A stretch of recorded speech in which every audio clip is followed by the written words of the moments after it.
नमस्कार मैत्रिणींनो, आज मी तुमच्यासाठी घेऊन आली आहे झणझणीत अशी कांद्याची चटणी. चला तर रेसिपीला सुरुवात करू. सर्वात आधी 6 ते 7 कांदे घ्यायचे आहेत आणि त्यांना सोलून मोठे मोठे तुकडे करून घ्यायचे आहेत. त्यासोबत 4 हिरव्या मिरच्या, 12 ते 15 लसूणच्या पाकळ्या. आता आपण हे सर्व खलबत्त्यात काढून घेऊया. व्हिडिओ आवडल्यास लाईक, शेअर, सबस्क्राईब नक्की करा.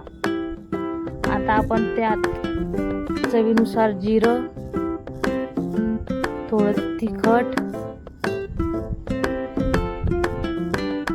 आणि चवीनुसार मीठ टाकणार आहोत आणि छानपैकी खूप सारी कोथिंबीर. आता आपण हे सर्व ठेचून घेऊया.